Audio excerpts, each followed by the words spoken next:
The wind howled through the pine-covered slopes, rattling the windows of the Sterling Peak Lodge. Inside, where Titan Dynamics top executives had gathered for their annual retreat, the air was no warmer than the icy mountains outside. The sudden blackout had left the entire building in uneasy darkness, broken only by the glow of phone flashlights and the frustrated murmurs of people too important to be left uncomfortable. Logan Ward wiped his hands on his faded work jacket as he stepped into the generator room, a plain space hidden below the luxury lodge. To him, it was just another job, another broken thing to fix, another way to keep his head down, stay invisible, and get home to Emma. He didn't notice the footsteps at first, sharp, deliberate, impatient. Celeste Cross appeared in the doorway, flanked by a small knot of high-level staff. Even in the half-light, her presence commanded the room. Dark hair pulled into a severe twist, crisp white coat thrown over her shoulders, eyes flashing with the kind of steel that built companies and crushed rivals. "Unbelievable," she muttered to no one in particular. "We fly the entire leadership team out here to finalize a multi-million-dollar product launch and the backup power fails? Do we not even hire people who know what they're doing?" Logan didn't flinch. He kept working, crouched by the silent machine, tracing the wiring with practiced fingers. "Excuse me," Celeste said, her voice cutting through the low hum of conversation. "How long is this going to take?" 10 minutes, Logan said simply, still focused on the wiring. A scoff rippled through the group. 10 minutes? The generator was a complicated model, far beyond the basic systems most maintenance crews ever touched. Celeste arched an eyebrow, her irritation sharpening into something almost playful, but with an edge meant to sting. 10 minutes, she repeated. "Tell you what, if you actually pull that off, I'll kiss you right here in front of everyone." The words, meant as a joke to lighten tension, hung in the cold air. A few staffers laughed. One even whispered, like he'd even know what to do. Logan didn't react. He didn't look up. His fingers moved fast and sure, as if he'd done this 100 times before, because he had, though never under a corporate logo. Years ago, he'd repaired far more complex systems in places where failure meant people didn't come home. He wasn't about to explain that to anyone here. 5 minutes later, the generator roared to life. The overhead lights snapped back on with a sharp buzz. The room went silent. Celeste blinked as the reality of her own challenge caught up to her, and for the first time in years, she was genuinely speechless. Logan rose, wiped his hands again, and finally met her gaze. His eyes held no pride, no smugness, only a quiet steadiness that felt out of place for someone wearing a maintenance badge. "Anything else you need?" he asked softly. Something strange stirred in Celeste. Irritation, yes, but also curiosity. And just beneath that, something she didn't want to name. The staff scattered, whispering now not about the blackout but about the man who'd fixed it in record time. Celeste didn't smile, but her voice softened just a fraction. "I don't even know your name." "Logan," he said simply. "Logan Ward." The hum of the generator filled the silence between them. Somewhere deep inside, Celeste felt the first spark of a question she didn't dare ask. "Who exactly are you, Logan Ward?" As Logan walked out of the room, the uneasy flicker of light on his face made him look less like a janitor, and more like someone who'd seen far too much. And in that instant, Celeste Cross knew this retreat wasn't going to go as planned. The lodge glowed once again with steady power, but the atmosphere had shifted. Where moments ago there'd been laughter at a janitor's expense, now there was an undercurrent of murmured questions. Executives huddled near the lounge fireplace, voices low, eyes darting toward the man who had made them all look foolish without even trying. Logan Ward didn't care. At least that's what he told himself. He slipped outside through the service entrance, the mountain air cold enough to bite through his jacket. Snow crunched under his boots as he checked his phone. One missed call from Emma. His thumb hovered over the screen, tempted to call her back immediately, to hear her voice, to remind himself why he stayed invisible. "Trying to slip away?"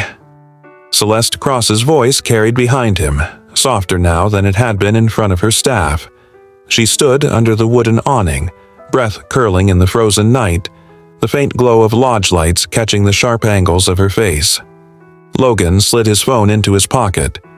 "Just needed some air." "I owe you a thank you," she said, folding her arms. "You kept this retreat from turning into a PR disaster." "Just doing my job." He glanced away, scanning the snow-dusted tree line. Old habits. Always check the perimeter. Always know where the exits are. Celeste noticed. Most people wouldn't have. Her gaze lingered on him, studying the way his shoulders never fully relaxed, how his eyes swept the darkness like a man expecting trouble. "You fixed that generator like you built it yourself," she said, a note of challenge creeping back into her tone. "Where'd you learn to do that?" Logan gave a small shrug.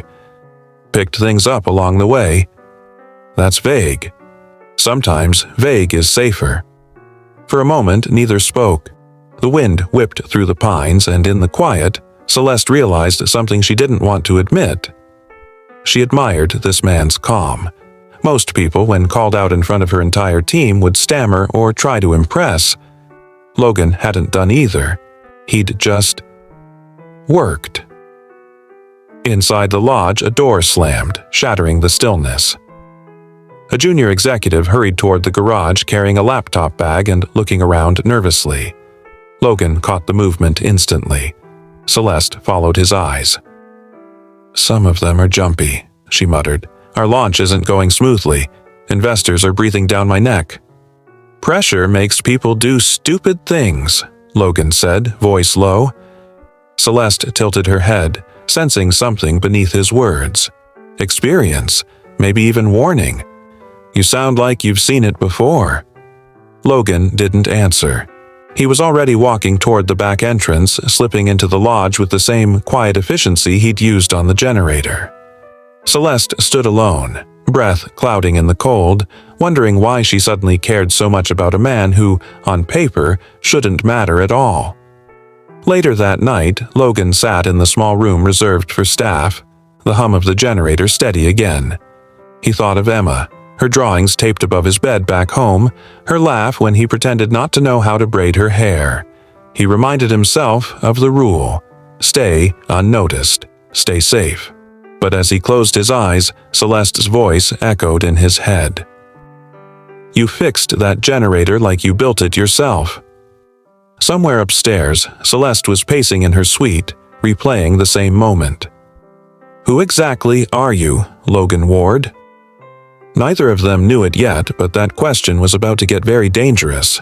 Morning in the mountains came pale and brittle, sunlight bouncing off the snow and casting the lodge in a deceptively peaceful glow.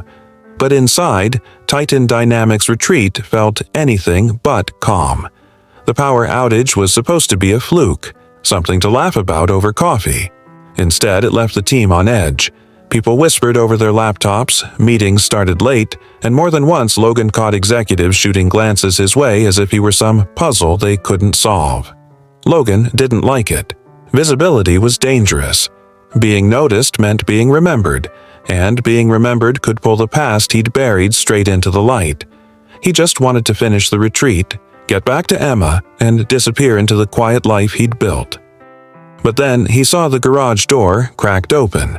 Logan had gone out for a routine check of the grounds, or so it seemed to anyone watching. In reality, his instincts were pricking like static. The snow told a story. 2 sets of footprints leading out to the maintenance shed before dawn, one returning heavier, dragging slightly. Someone carrying weight. Someone in a hurry. Inside the garage, a panel on the backup generator's housing hung loose. At first glance, it looked like nothing. A careless bump, but Logan knew better. Wires were nicked, the kind of damage that doesn't happen by accident. Someone wanted the power to fail again. He closed the panel and wiped his gloves clean, covering his tracks. No need to start a panic. Not yet. "Catching up on your handiwork?" Celeste Cross's voice startled him. She stood in the doorway, coffee in hand. her usual sharp poise softened by curiosity.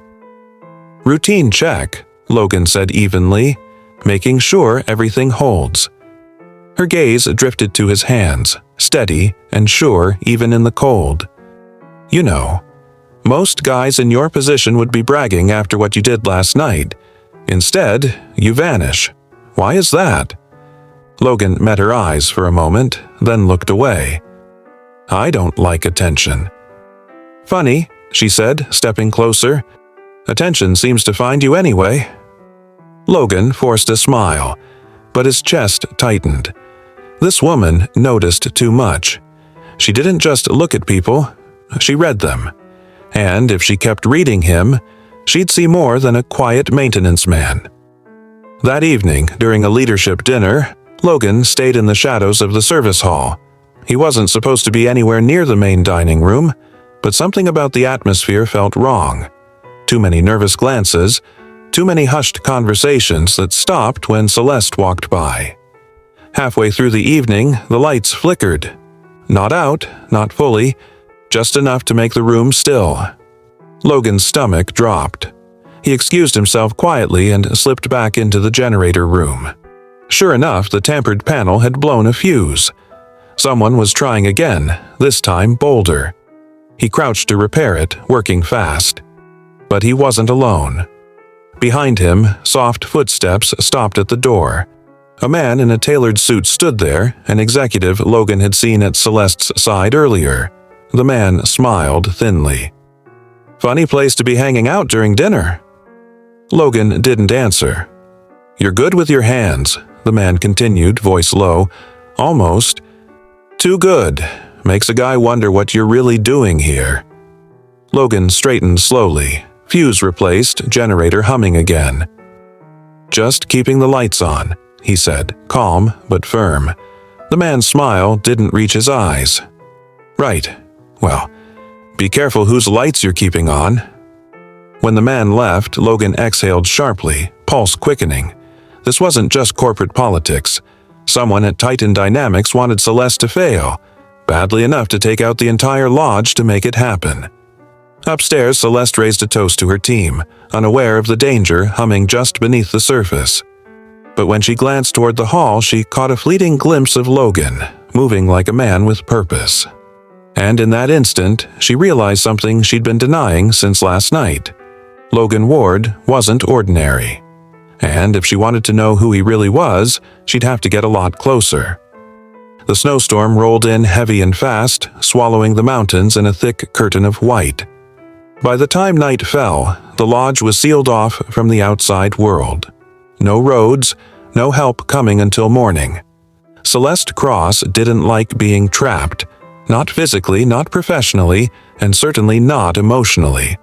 But something about Logan Ward made her feel all three at once. After dinner, while her executives drank and argued over tomorrow's presentation, she slipped away to her private suite. The lodge felt too quiet. Her instincts, honed over years of clawing her way to the top, told her that the blackout hadn't been an accident. And if it wasn't, Logan's sudden competence wasn't either. She opened her laptop and ran a quick internal query on Titan Dynamics staff records.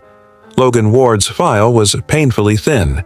Hired 9 months ago, maintenance crew, clean record, no prior corporate experience, no college degree listed, no references, just gaps.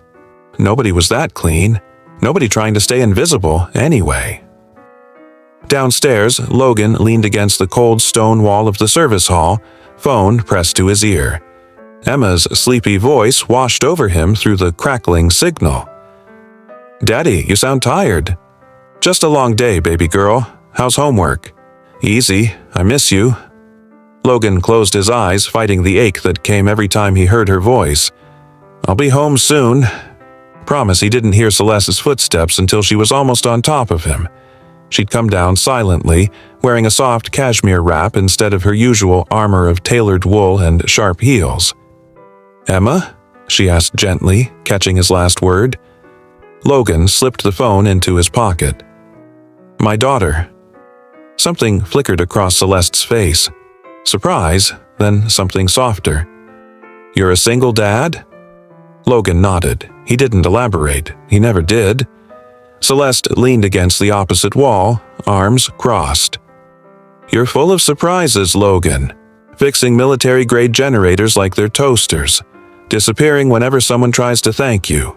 And now, raising a kid on your own. None of that's anyone's business but mine, Logan said evenly. True, she admitted, but you should know something. Someone here doesn't want me to succeed. And last night, that blackout wasn't random. Logan's jaw tightened, though he tried to mask it. You're saying someone sabotaged your retreat. I'm saying someone inside this company would rather see me fail than finish this launch, Celeste replied. And if they're willing to take out the power, they're willing to do worse. Logan studied her. She wasn't scared. Not exactly. She was angry, cornered, and determined not to show it. You're not asking for help, he said quietly. You're warning me to stay out of it. Celeste gave a small, wry smile. Am I that transparent? Yeah, Logan said, but you're not the only one who notices things. They stood there for a long moment, snow pelting the windows in muffled bursts. Logan felt the old instinct pulling at him, to step in, to protect, to handle things the way he used to. But stepping in meant drawing attention, and attention meant risk. Celeste broke the silence first. You're not what you seem, Logan Ward. I don't know why you're hiding, but I intend to find out. Logan's voice stayed calm, but his pulse spiked. Be careful where you look. You might not like what you find. Upstairs, laughter erupted from the lounge. Too loud, too forced. And in the shadows near the stairwell, the same executive who'd cornered Logan in the generator room listened to every word, a calculating glint in his eye. The storm raged through the night, hammering the lodge with snow and wind like a living thing. Inside, the executives tried to drown their unease in bourbon and bravado, but Logan Ward felt the tension under their laughter. It was the same electric hum he remembered from combat zones, the sense that something was about to go wrong, and it did. Shortly after midnight, a sharp metallic clang echoed from the basement. Logan was awake instantly, boots hitting the floor before the sound faded. Old habits: sleep light, move fast, never ignore your gut. Downstairs, the generator room door stood ajar. He pushed it open carefully, every nerve alert. The wires he'd fixed earlier were shredded, sparking faintly. But that wasn't the worst part. A thin ribbon of gas hissed from a cracked supply line, filling the air with a bitter smell.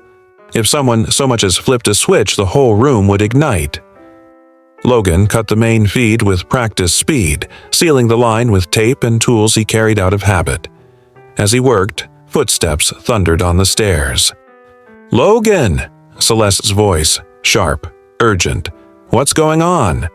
"Stay back," he barked, more forceful than he meant. She froze at the door, eyes wide. For the first time, she saw him not as a quiet maintenance man, but as something else.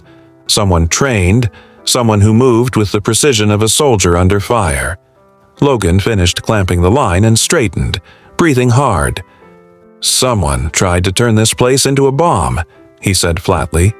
Celeste's face went pale, but her voice stayed steady. "Who would—" A sound cut her off. Heavy boots pounding down the corridor. Logan shoved her behind the doorframe just as the suited executive from the night before appeared, holding a metal pipe. His smile was cold. "Should have minded your own business, Ward." Logan didn't hesitate. In 2 quick steps, he closed the distance, knocking the pipe away with a move far too clean for an ordinary man. The executive swung wildly, but Logan dodged, grabbed his wrist, and pinned him to the wall so hard the plaster cracked. "Who sent you?" Logan demanded, voice low and dangerous. The man sneered. "You think I'm afraid of some janitor?" Logan's eyes darkened, not with anger, but with something deeper. "Try me." The executive choked, his bravado faltering. "You're not supposed to be here. This was supposed to be easy." Before Logan could press further, another set of footsteps echoed from above. Someone else was coming, Logan yanked the man's jacket collar, spun him toward Celeste. "Lock him in the storage room," Logan ordered. Celeste, shaken but quick, grabbed the keys off the wall. The man struggled, but Logan's grip didn't budge until the door slammed shut and the lock clicked into place. Celeste stared at him, breathing hard. "Who are you?" Logan wiped his hands on his jacket, already scanning the hallway. "Someone who's trying to keep you alive." Upstairs, the lights flickered again, followed by a muffled shout. Panic spreading through the retreat. Whoever was behind this wasn't done yet, and now, with one man locked up and another still out there, Logan knew hiding his skills was no longer an option. Celeste grabbed his arm. "Logan, if you know something, tell me now." He looked at her, the calm in his eyes sharper than fear. "What I know is that this isn't about power outages. Someone wants you out of the way." "And you?" she asked. "What do you want?" Logan hesitated, just for a heartbeat. "To go home to my daughter, but I can't do that if you're dead." The lodge's main hall was chaos. Executives crowded near the windows, voices tight with fear as the storm hammered the glass. The power flickered again, not fully out, just enough to make everyone remember the blackout and the uneasy feeling that came with it. Logan Ward moved fast, scanning every face, every doorway. The man he'd locked in the storage room downstairs wasn't working alone. Whoever planned this wouldn't stop until Celeste Cross was humiliated, ruined, or worse. Celeste stayed close behind him. Her usual icy composure was cracked, not with fear, but with the sharp realization that someone inside her own company wanted her destroyed. And the only person standing between her and disaster was a man she barely knew. "Logan," she said under her breath as they slipped down the side corridor, "tell me the truth. Who are you really?" "Someone who used to build machines a lot more dangerous than generators," Logan replied. His voice was calm, but his eyes swept the hallway like he expected gunfire at any second. "I left that life behind for a reason." They reached the lounge just as another executive, Trevor Kane, Celeste's smooth-talking COO, stepped into view. His smile was warm, reassuring, too reassuring. "Celeste," he said, hands raised slightly, "everyone's panicking. We need to calm things down. Let me handle this." Logan stepped between them. "Funny, you don't look surprised by any of this." Trevor's eyes narrowed. "Step aside, Ward. This is company business." Celeste's voice hardened. "What did you do, Trevor?" For a heartbeat, Trevor didn't answer. Then his smile returned, colder this time. "You were going to sell me out at the board meeting next month. I couldn't let that happen. One blackout, a little chaos, the investors lose faith, you're gone, and I take over." "Simple, simple," Logan said, moving closer. "You sabotaged a live gas line. People could have died." Trevor's shrug was almost casual. "Collateral damage." The words hit Celeste like ice. She'd fought ruthless people before, but hearing it said so plainly, like lives meant nothing, shook her. Logan didn't hesitate. "Stay behind me," he muttered, just as Trevor lunged. The fight was quick and brutal. Trevor swung a heavy glass decanter, but Logan caught his arm, twisting with precision. Years of training flowed back like muscle memory. A single strike disarmed Trevor. A second slammed him onto the polished wood floor where he stayed, gasping in pain. Executives poured in, shocked to see their COO pinned by the maintenance guy they'd mocked yesterday. Celeste stepped forward, voice clear and sharp. "Call the police, now." The room erupted with phones dialing, shouts of confusion. Trevor was dragged away, spitting threats about boardrooms and revenge. Logan stood back, breathing steady, though his heart pounded harder than he wanted to admit. He hated being exposed, hated the way eyes followed him now, curious, admiring, suspicious. When the noise died down, Celeste turned to him. "You saved my life. Twice. And you're not even supposed to be here." Logan gave a faint smile. "I told you, I just fix things." "But not just machines," she said quietly. "You fix people too, even ones like me." He looked away, uncomfortable with the warmth in her voice. "I need to get back to my daughter." "I know," Celeste said, "but don't disappear, Logan Ward. You're not as invisible as you think."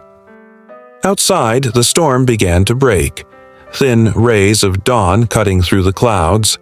By the time the authorities arrived, Trevor Kane was in custody, and the lodge was buzzing with stories about sabotage, betrayal, and the quiet man who stopped it all. Logan packed his tools, ready to slip out before the attention became too much. But just as he reached the door, Celeste appeared. "You never did collect on that kiss," she said softly, a trace of a smile. Logan met her eyes, steady and unreadable. "Wasn't why I fixed the generator." "I know," she said. "That's why I wanted to offer it." For a moment, the cold mountain air felt almost warm. Then Logan nodded once, not taking the kiss, not saying goodbye, just leaving her with the kind of quiet promise that lingers. Because sometimes the hardest thing to fix isn't a machine, or even a company. Sometimes it's your own heart. Logan leaves with his secrets intact. Celeste left wondering if she'll ever see him again, and both of them changed by a night that refused to let them stay who they were.